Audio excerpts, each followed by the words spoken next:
Hi, this is Carol, and welcome to my Miscellaneous Mondays.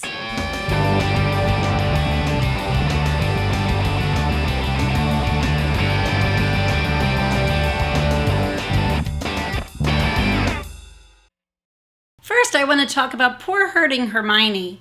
She's out of commission for about half of these chapters. In the beginning of these chapters, she's in the infirmary, recovering from the incident of being a cat. And then she ends these chapters back in the infirmary, petrified and laying like a statue.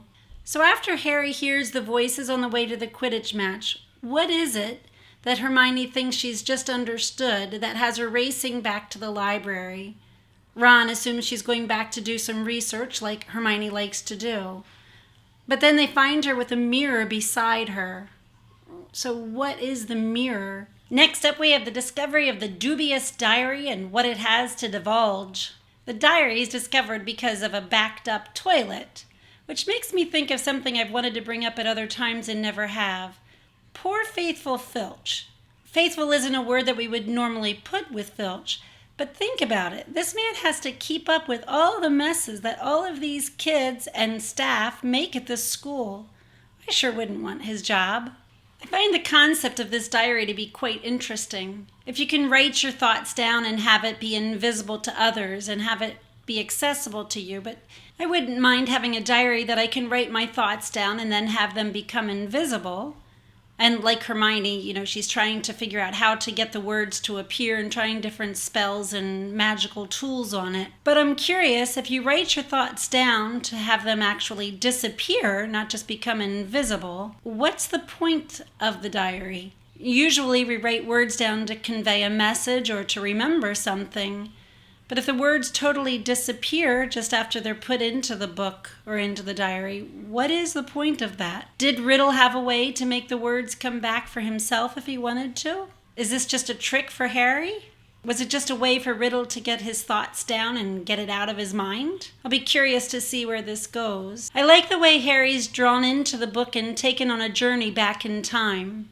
He doesn't just read about it, but he gets to actually be there and to be a witness to what happened on that date. He gets to be an eyewitness to a certain date in history. Unless somebody's trying to deceive him and none of this is true. Then somebody steals the diary, which adds to the mystery. Hermione and the Ravenclaw girl have been petrified, adding to the numbers of victims in the attacks. The threat level goes from orange to red. And the security is beefed up around the school and the students can no longer go from place to place. But we have curious Harry and Ron who have some mysteries that they need to solve and need to get out and about. It's time again for the convenient cloak of invisibility. Can you see me? Look a little closer. No? Still can't see me? Right here in my chair, wiggling around. No?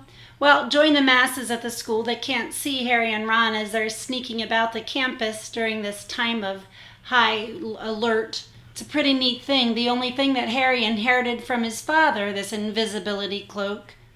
Interesting that Dumbledore is the one that passed it on to Harry, and yet Harry feels that Dumbledore can see right through it and see him. Okay, here I am.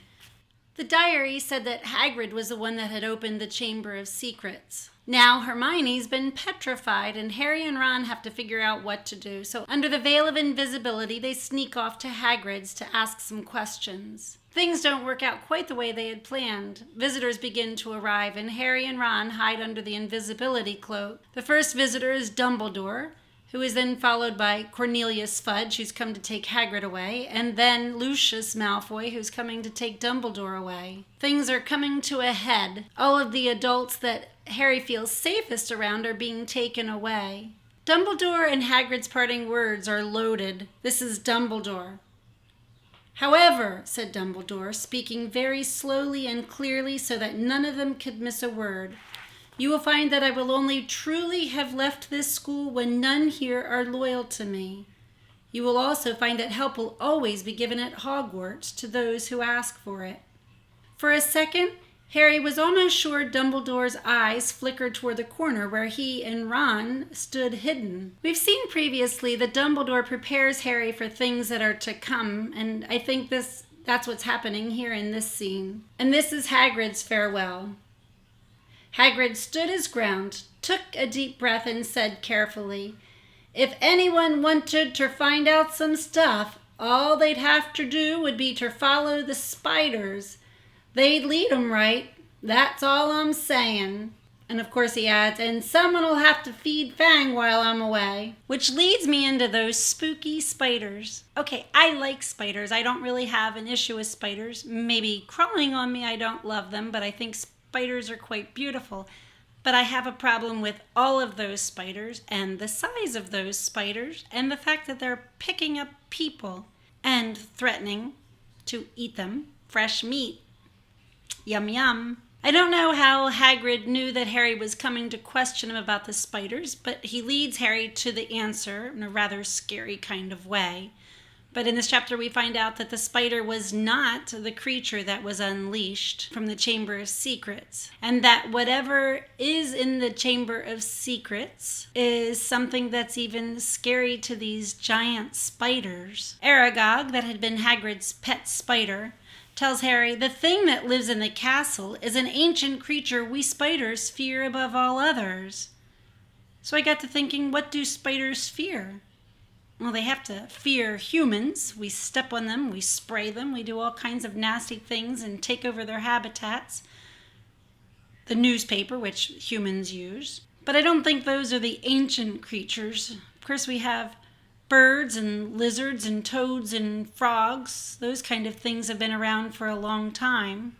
It would have to be a mighty big bird or toad or lizard to eat these giant spiders. Maybe it's a dinosaur. Harry asks, "What is it?" And Aragog responds, "We do not speak of it. We do not name it. I never even told Hagrid the name of the dread creature, though he asked me many times."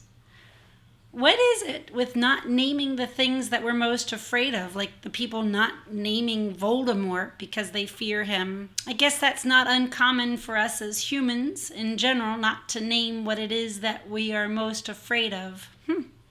Something to ponder. Harry also learns from the spiders that the girl was killed the last time the Chamber of Secrets was opened, died in a bathroom. He's a little slow. It takes him a little while reflecting on this, but ding, a light bulb goes off and he thinks, Moaning Myrtle. So now I guess we get to mine the mystery of Moaning Myrtle a little further in the chapters to come. So I'm going to close up here and go to read the next 3 chapters. Thanks for listening. I hope you'll leave your comments and listen to the others the rest of the week. We really would love to hear from you. Bye!